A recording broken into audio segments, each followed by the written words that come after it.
వాస్తవం ఏంది అంటే పెద్దలు కేసీఆర్ గారి నాయకత్వంలో పాలమూరు రంగారెడ్డి ఎత్తిపోతల పథకం కింద 90% పనులు పూర్తి చేసి రిజర్వాయర్ల నిర్మాణం పూర్తి చేసి మరి ఇప్పటికే భూసేకరణ గాని ఇప్పటికే చేయాల్సిన అన్ని కార్యక్రమాలు కూడా పూర్తి చేసి ఒక వడ్డిచ్చిన విస్తర్లాగా అప్పజెప్పి రేవంత్ రెడ్డి గారికి కాంగ్రెస్ ప్రభుత్వానికి అప్పజెప్పి మేము గద్దె దిగాం డిసెంబర్ 23లో.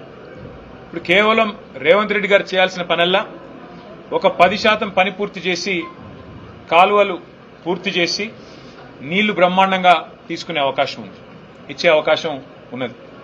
మరి ఆ పని చేయకుండా రేవంత్ రెడ్డి గారు ఏం చేస్తున్నారు? ఎక్కడ వెంటనే పూర్తి చేస్తే ఇదంతా కేసీఆర్ గారు కట్టిన కరివేనా, ఇదంతా కేసీఆర్ గారు కట్టిన వట్టెం రిజర్వాయరు, ఇది కేసీఆర్ కట్టిన ఉద్దండాపూర్ రిజర్వాయరు, ఇది కేసీఆర్ గారి ప్రభుత్వం కట్టిన నార్లాపూర్ రిజర్వాయరు అని చెప్పి ఏదుల రిజర్వాయరు అని చెప్పి ప్రజలకు గుర్తొస్తుంది. రైతులు శాశ్వతంగా మళ్లీ కేసీఆర్ గారి పేరుని మర్చిపోకుండా గుండెల్లో పెట్టుకుంటారు అనే ఒక ఆలోచనతో, ఒక దురాలోచనతో ఆయన కావాలని పాలమూరు రంగారెడ్డి ఎత్తిపోతల పథకాన్ని ఇవాళ పనులు చేయకుండా దాన్ని పడావు పెట్టిన పరిస్థితి మొత్తం ఉమ్మడి మహబూబ్ నగర్ జిల్లా రైతాంగం గమనిస్తా ఉంది.